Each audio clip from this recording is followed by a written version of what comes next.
I can't believe I'm sitting in your guest chair from a crab. Why is that? Don't get too close, It's alive, right? It's alive. Oh my goodness. Oh no! It's got my finger. It's got my finger. Oh no, It's we're having actually a- got my finger. It wasn't on my bingo card for 2026. I'm known as the crab girl. Everywhere I go, supermarkets, airports, on the streets, it's just such an Aussie thing, Sarah. It's hilarious. I was such a young girl to go through such a big experience like that. And this is the first time I'm talking about it. I am so lucky that I still have my limb because I'm not meant to. I'm so lucky that I've still got a finger. Taylor Haynes, welcome to the Stella Podcast. Hi, Sarah. I can't believe I'm here. I'm such a big fan of the podcast. Was it on your bingo card that you would be on the Stella Podcast talking about the fact that you had a bit of an incident with a crab on TV? I know you're a fan of manifesting. Was this anywhere on your bingo card or your wish list or the things that might happen this year? To be on the Stella Podcast? Absolutely not this year, but I can't believe I'm sitting in your guest chair from a crab. It just doesn't sound real, does it? It doesn't. I mean, I wanted to say your name very clearly at the start because some people will go, oh, I know Taylor. I've seen her on Instagram. I know Taylor. I've seen her doing some crosses on the Today Show. A lot of people at the moment, I imagine, are going, are you the woman who was on TV doing a live cross and you almost lost a finger to a crab? Yeah, I'm known as the crab girl. Everywhere I go, supermarkets, airports, on the streets, it's just such an Aussie thing, Sarah. It's hilarious. So let's unpack how you came to be known as the crab girl. So you were doing a live weather cross on the Today Show on Good Friday. And you were given a huge crab to hold. It was Michael Atkinson and Alison Petrosky. They were back in the studio. And Michael suggested that you kiss the crab, but then it held on to your finger and you're there holding your own on live TV. Yeah. Take us inside that moment. Well, that was the second last cross. So we're like, okay, let's get a bit interactive with weather crosses. We want to showcase the best content possible. So we thought, okay, let's actually showcase what's on offer here at Sydney Fish Market. So a great friend of mine, Mike, who was in the segment with me, who's a seafood educator, he's like, Taylor, what do you want to showcase? And I'm like, let's do a crab. He goes, small, medium, large. I said, let's get the biggest crab at this fish market. Huge crab. Over 10 kilos. Over 10 kilos. So not obviously expecting I'd be, attacked by that crab. But obviously, when you finish up a weather segment, you have a bit of interaction with the host back in the studio. And I'm a yes girl and I'm always up for a challenge or a laugh. So I thought it'd be cute to, give the crab a little kiss on Good Friday and just all went downhill from there. And then what happened? Because, look, anyone that's listening or watching or reading this that's ever done any kind of live TV would know that it's such an all-consuming moment. You've got so many variables going through your mind. Timing. People want to get their weather. What if someone behind you starts yelling out? People back in the studio talking to you. A lot of things going on in your mind. And then the bit that you probably didn't see coming is like, oh my God, this crab has really got hold of me and he ain't letting go. Yeah, so we obviously went through all the safety protocols and, the claws were zip tied and I was with a professional who was holding it. So I thought, okay, I'll have a crack and be a big boy and be a strong man and hold it as well. It was just not my day. It was, I didn't have luck that day. I put my hand in the wrong position. But I wanted to be really fast because I knew we were short on time as well. So I thought, okay, I don't have time to put the gloves on, so I'll just go straight into hold it. And it was 5 minutes until we could get that crab, which cost $2,500 to get off my finger. And I actually haven't watched the video back because it's just, a lot. But over 5 minutes. And my dance teachers would be very proud of me because I somehow kept a smile on my face the whole time when the control room didn't realize, she's in danger. I thought about that when I was watching it, because you did keep it together so Yeah. well. And in fact, I think Mike, who you spoke about, that was at the fish markets Yeah. with you, he later said he just had no idea what was going on because you seemed so calm, Yeah. which is such a compliment for the media professional that you are. But I have spoken to a few people like this. Dave Hughes, for example, was on the Stellar podcast, and he had been in a celebrity AFL game where he got really badly injured, and no one realised because he kept it together, but also he was making jokes. Yeah. And of course, but that is what he does. And it was the same for you. Yeah. Is no one understood the seriousness of it. Totally. And I just, the performer in me and the training I've had for performing, I was just like, keep smiling, keep smiling, keep smiling. And I had that instinct that they were still on me. The cameras were still on. And then as soon as I knew they were off and the control room cleared me, then, which he didn't see, then I started crying, panicking, and collapsed on the floor because I couldn't move my finger. That crab, the more attention that crab was getting from everyone that rushed to the scene, the tighter it was munching on my finger. So I've got really nice scars that are quite fashionable that I'm rocking at the moment. But yeah, I just held it together for as long as I could. And then when I knew the time was right, then it was, during an ad break. But I believe that, my producer quickly spoke in my ear and said, hey, the viewers are very concerned. That's why I did go back on, before we went to hospital. I just wanted to really show my gratitude and thanks that everyone was concerned, obviously to keep my parents, settled as well. They were watching at the time. So yeah, it was just, it's a crazy experience, and I am still talking about it to this day with people on the streets and them having their own relatable stories, because crabs are meant to take fingers off. So I am so lucky that I still have my limb, because I'm not meant to. Because at what point, Taylor, did you start to clock all those things that you're processing? I imagine you were thinking, am I going to lose my finger? That was my mindset. I thought, I went in a flight or fight mode, and I thought, I'm losing a finger. And I just screamed and said, please, I don't want to lose a finger. That's all. I just don't want that to happen. So it still kind of shakes me talking about it. And that's why I haven't watched the segment back, because it brings back that feeling. And look, I was with such a bunch of professionals, and to my cameraman, to my soundo, to my producer, everyone jumped on the scene.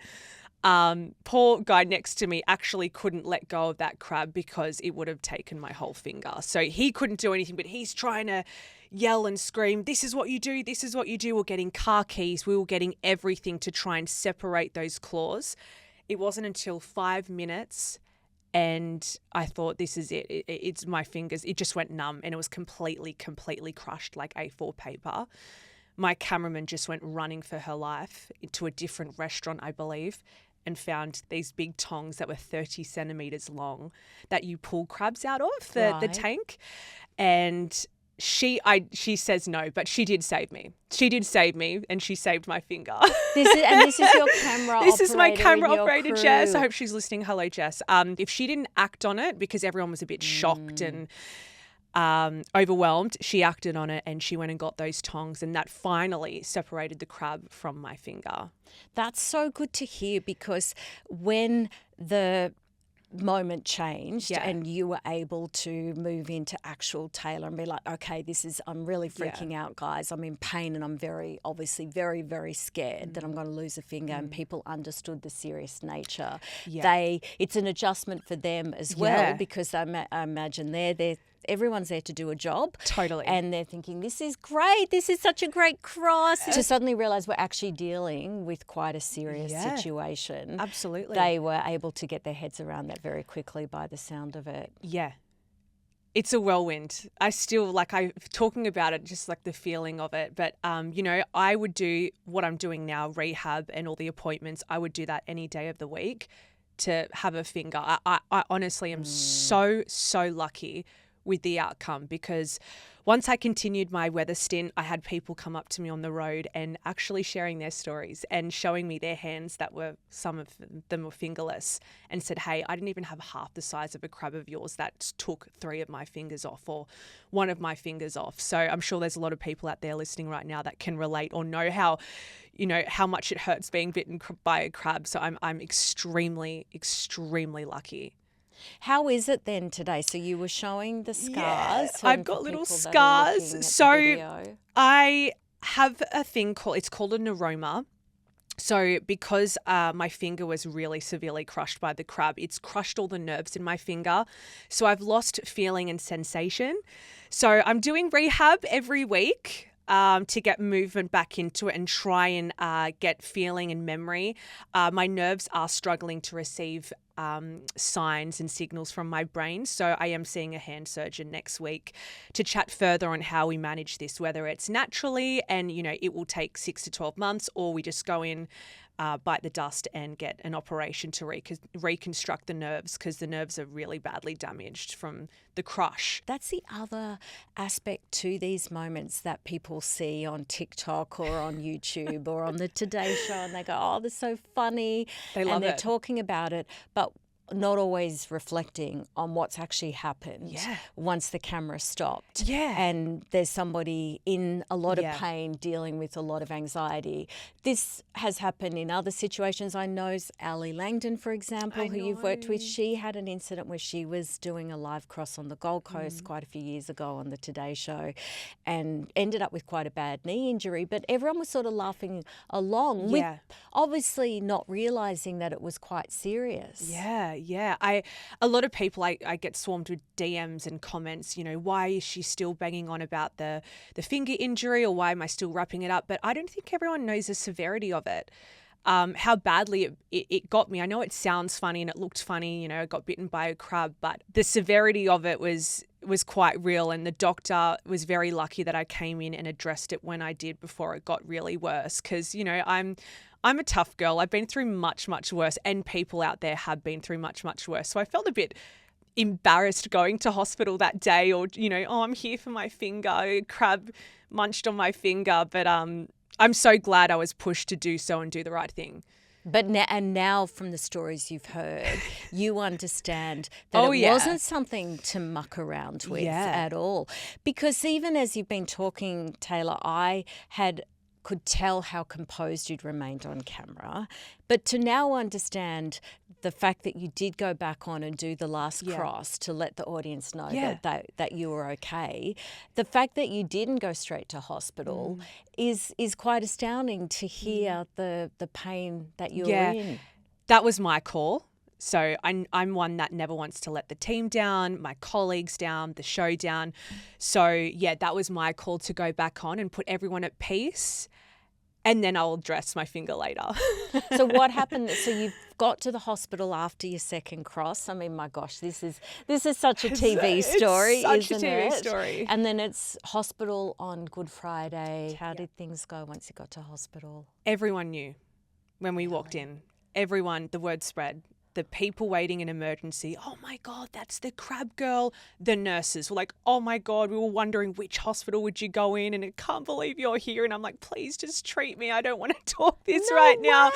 It was, looking back, it's so funny. I had my whole crew come with me. So I walked in alongside my producer, my soundo, my cameraman. It was just the best. And we all sat there for me, and they didn't want to leave my side until my parents got there. But everyone knew, the word spread, that I was there for a crab. So it's just... I shouldn't laugh. No, I'm sorry. it is so funny, Sarah. Like, it's one for the books, and, I can eventually tell my grandkids one day. Yeah, you sure can. Yeah. And I love the fact this is sort of where the moniker, the crab girl, had already started by then. The fact that you're showing up to the hospital and people go, we were hoping that the crab girl would come to our hospital. So I didn't actually have to explain my matter when I signed in, because we know your finger, the They're crab. looking at it on the phone going, how exactly did this? Oh, okay. Every stage, I have to ask about Michael back in the studio.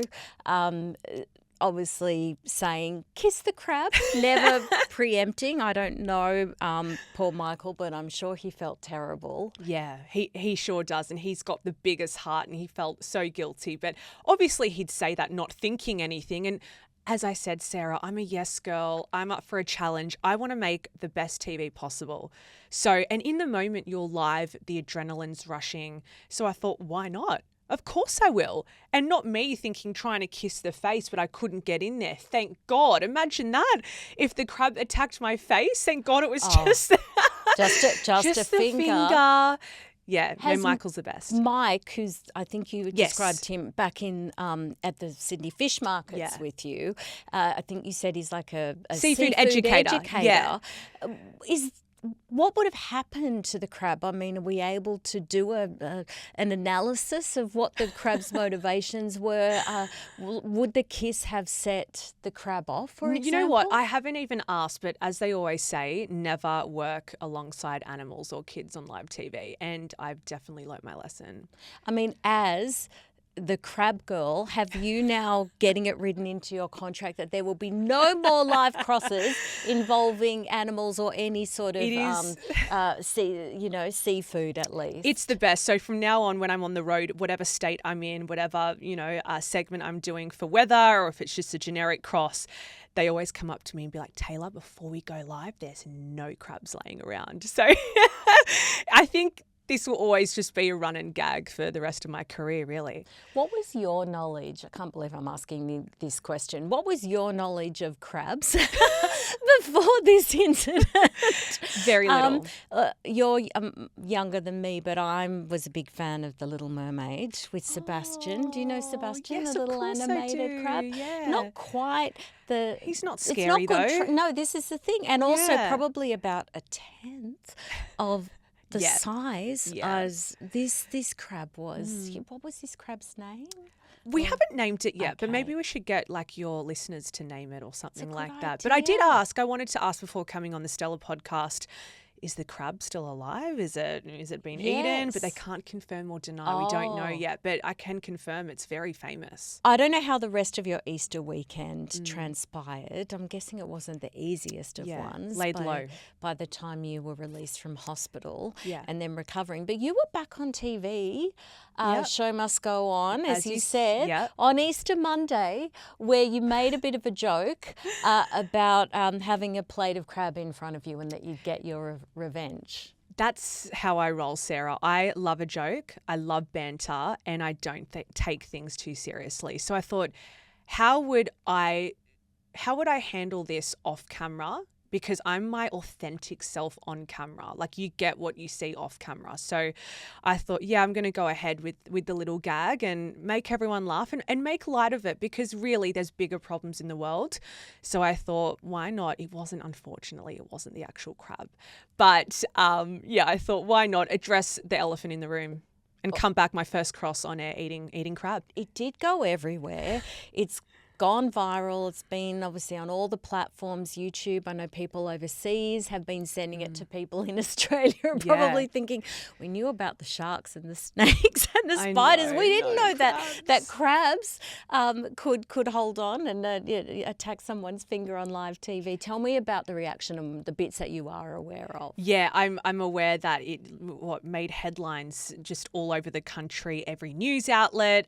TikTok's a big one for the kids as well.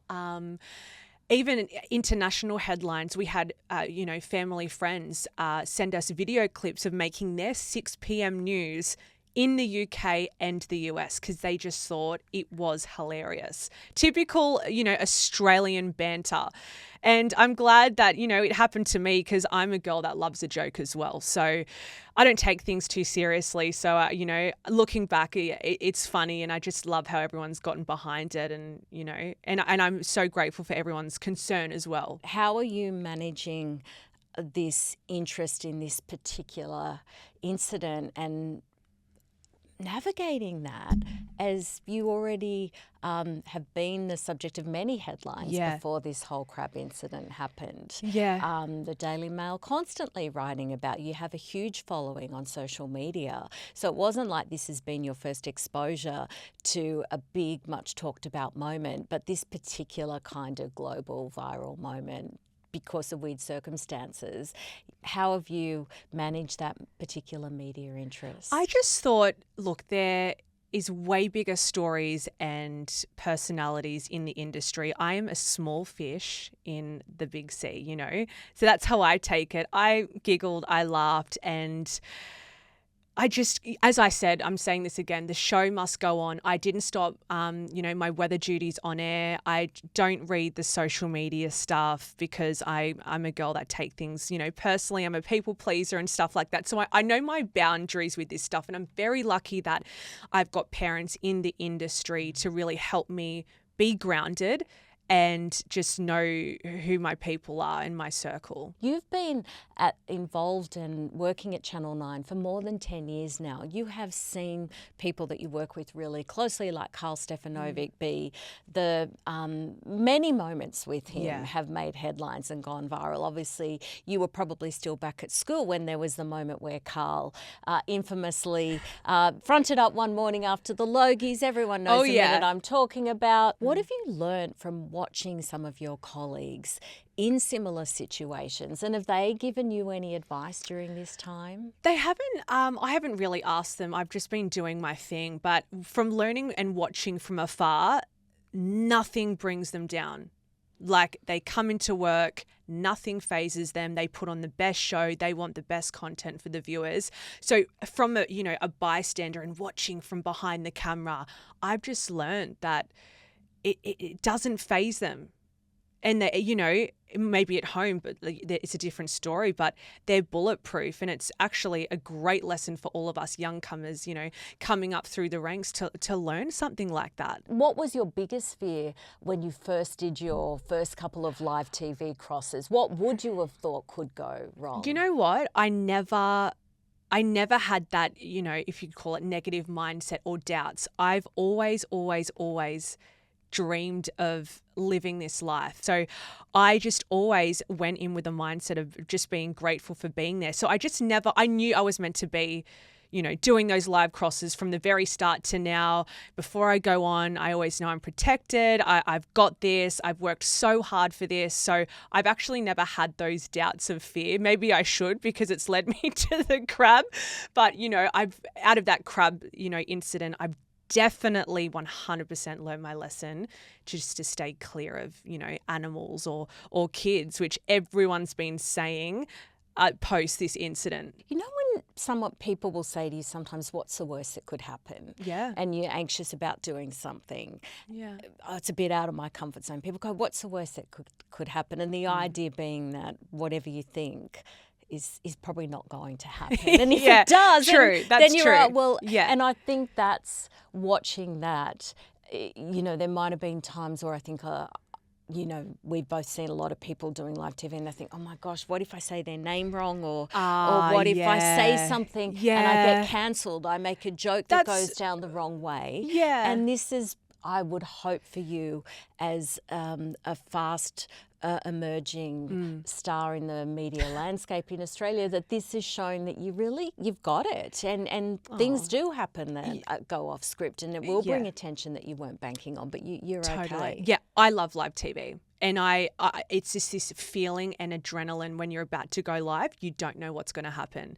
Maybe I'm a weird one out of the bunch, because I know a lot of people would prefer to pre-record or do as many takes as they can. But I'm one that loves live, love doing it, off the cuff, love ad-libbing.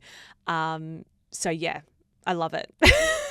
Carl Stefanovic, he wasn't there, but he's got to have loved this moment purely from that, because if anyone that I've worked with in the industry loves the drama of what could go wrong or magically right in live TV, it's got to be someone like Carl. I think anyone that's doing that much live TV. Yeah, no, he's definitely was concerned and showed, his heart towards the situation, but he made sure I was okay. Yeah. And then he goes, but that was exceptional TV.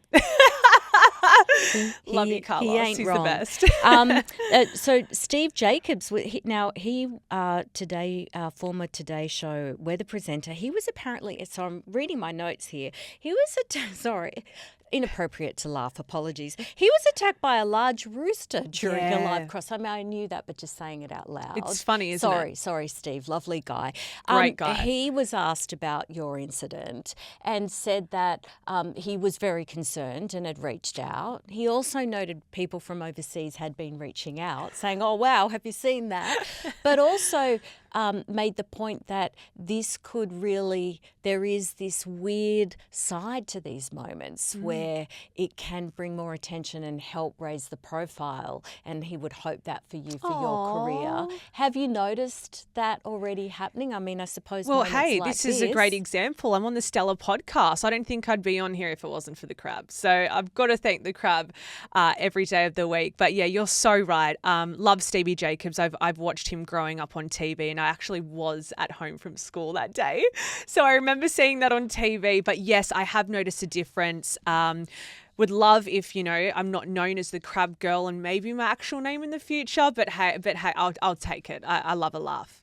Yeah. Look, I think that's a very reasonable request, by the way.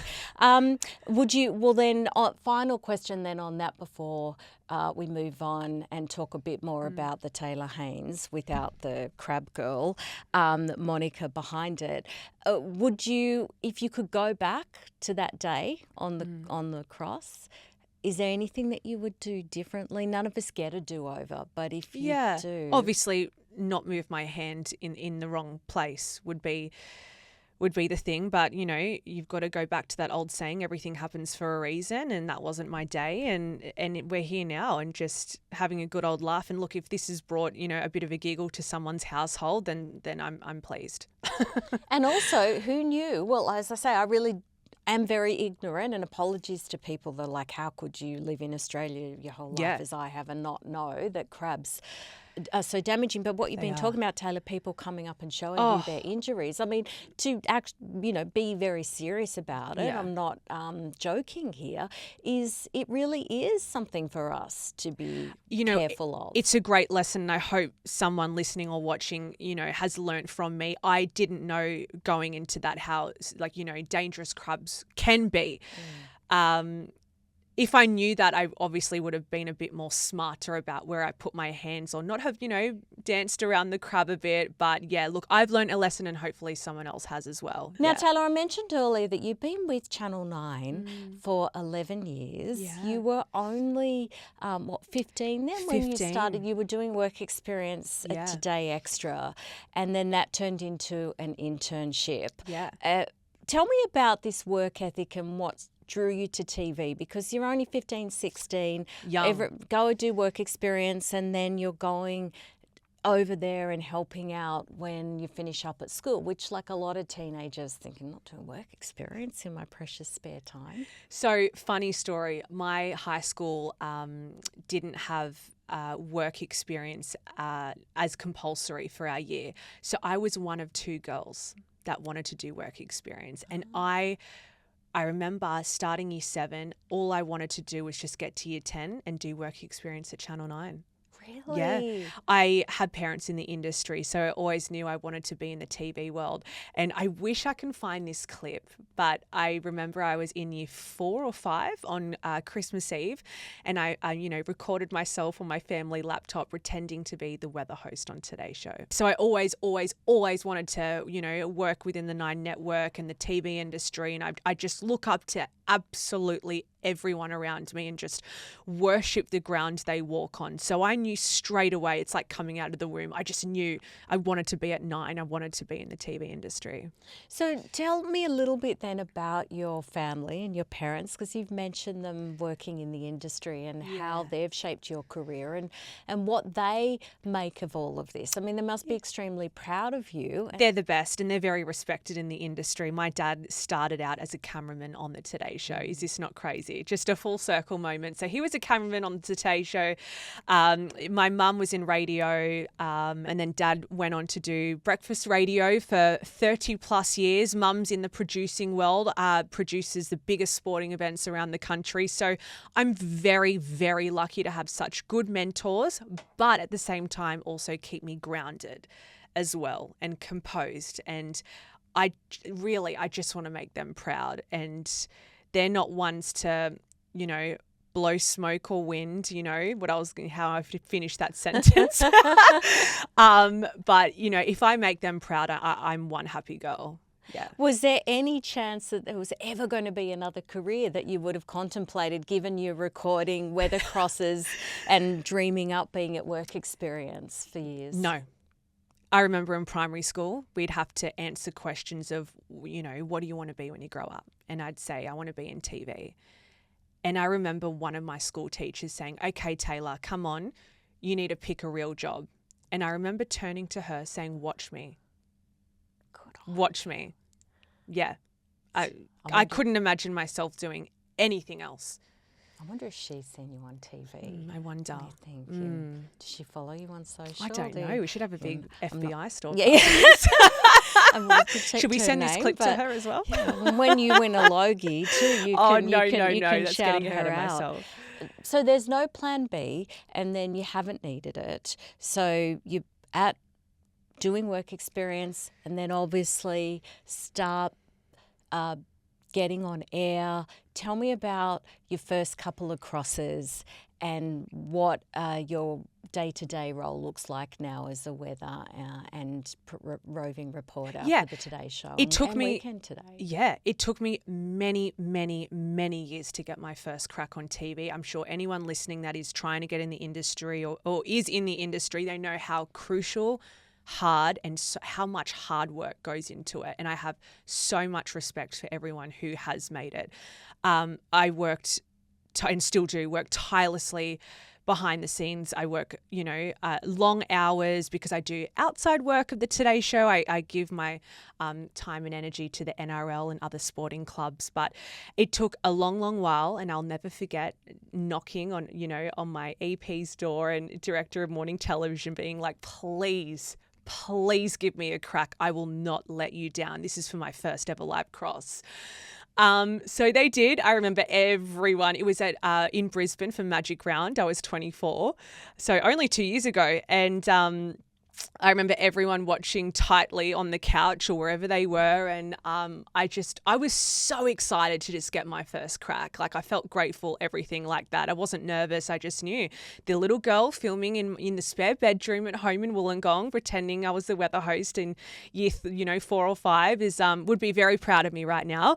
And then it just not blew up, but it got more frequent after that, after my first live cross. That was in May 2024, and then that the end of the year, I got the call up for Summer Series to be the weather host, and I still have pinch marks to even say that I get to fill in to be the weather host on the Today Show and on For Weekend Today, because the people that do it now are the best in the business. And so, I'm very grateful. I'm a frequent presenter doing weather on Channel 9, and then when I'm not doing the weather, I'm a colour reporter doing either sports stories, NRL, entertainment, topical stories, and then I work behind the scenes to help the show go to air. Gen Z get a bit of a bad rap. I mean, every generation don't does. But people say, Gen Z don't want to work, very lazy.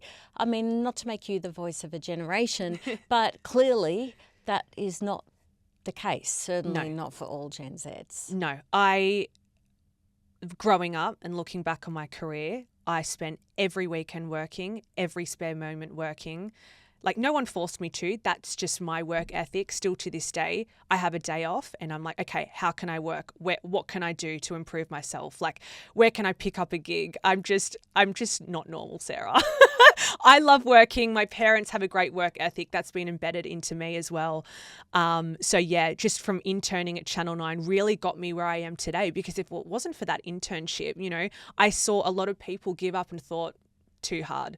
not going to do that. It's, you've got to do the overnight shift and you've got to do the boring hours. I just want to be straight on air. And I just thought, no, I'm going to work and chip at it and learn as much as I can. And I still have a long way to go. There'd be a lot of travel too, obviously for the Today Show, but also for your work with the NRL. So between all that time on the road and then working so hard, multiple jobs, what time do you have for life outside of work? And I mean, is that even a priority? No, I've made work my life, and I wholeheartedly say that. I love every second I do with my job. I get to wake up every day and be next to the two best presenters, or they are the best presenters in the country, Carl and Sarah. Every day I give thanks, and I just feel like the luckiest girl in the world. What's the dream job for the luckiest girl in the world? You know what? I get asked this all the time, but in this day and age, I'd be just grateful for any opportunity that comes my way. I never chased down the weather job, to be the fill-in, and that came my way, and I would never change it for the world. That's just the best thing that I could have ever asked for. But to answer your question, Sarah, it would just be the best version, both professionally and personally, I could ever ask for. A lot of people would say in your position, well, one day I'd like to be hosting the Today. But is that even something that you would aspire to as a Gen Z? Or are you looking at, would there be other dream jobs for you? Anything in television, Sarah. I think that I've made that so clear. I just love behind the scenes, on air, everything about it. I've just, I honestly couldn't see myself doing anything else. Entertainment, sport, would you have, if you had to make a choice, all of it? I love it all. I get asked that a lot too. Between weather, sport, entertainment, telling people stories, I'm always the first to be like, send me out there. I love meeting people. I'm such a people person. So anything to do with the cameras and showcasing the best of the best and just putting a smile on someone's face, I'd be a very happy woman. My last question I wanted to ask you was, when you were 16, you had surgery for scoliosis, and the recovery from that is really intense. Yeah. You were, as I understand it, bedridden for a really long time. If you don't mind me asking, I want just to ask a little bit about your memories of that time. And the reason I wanted to end our conversation with that is what that taught you and how you think that shaped you. Looking back at that, I was such a young girl to go through such a big experience like that. And this is the first time I'm talking about it. Going through major back surgery, life-changing surgery, as they call it, scoliosis. So to this day, I've got titanium rods and screws in my spine, and I got told by my surgeon I'd never dance again. There's certain things I couldn't do again. And typical me, I'm like, I'll prove you wrong. That's just the mindset I've got. It really shaped me. Look, I did have a bit of a moment when I was 16. I had to leave school for it, Sarah. So I couldn't live the childhood that everyone else could. And I would say, why me? Why does this happen to me? And my mum would always say, it always happens to the strongest souls. And I truly believe that. It shaped me for who I am today. Nothing phases me. And probably why I held a smile in that crab incident as well, thinking the show must go on. I've got a very, tough mindset. And I'm grateful that that experience really did shape me, and I love it now that I can help younger girls or anyone going through that surgery, because it's a very common surgery, scoliosis, and it's actually the awareness month next in June. Actually, I'm glad I can be someone to help anyone go through it. My mum actually went through the same surgery. It's hereditary. Did she at around the same age when she was no, a I was like about 5 or 6. So she truly believes that she went through that surgery to get me through it and be by my side, because it was a year's recovery. Yeah. You know, I think like the crab girl, I think you're literally the woman of steel, aren't you? I generally am. I don't bip in airports though. That's the thing with my rods and screws in my spine. But you can literally say, yeah, I am titanium, and I'm so proud of having this metal in my spine, and the story I get to share. I've got a big scar, Sarah, not just a bit bigger than my crab on my finger. It's when people ask me, I'll maybe joke and say I got bitten by a shark, but really no, it's scoliosis. Well, Taylor Haynes, I've always believed that the people with scars, the ones we see and the ones we don't, are the world's most fascinating and strongest people. And I think you've definitely been truth to that. So I'm glad you're okay. I hope that we hear and see more of you as Taylor Haynes, Woman of Steel. Also, sure, Crab Girl. If that's what we've got to play along with for now, let's go with that. Thank you so much for coming into the Stella podcast. Thanks, Sarah. And start manifesting your return visit, and maybe just slightly less painful circumstances. Yeah, and I'll be here for my name, not the Crab Girl. That's right. And you can see more of Taylor Haynes on Today and Weekend Today on Channel 9 and 9 Now. Thanks, Taylor, Sarah. Thank you so much for chatting to me today. Thank you. Appreciate it.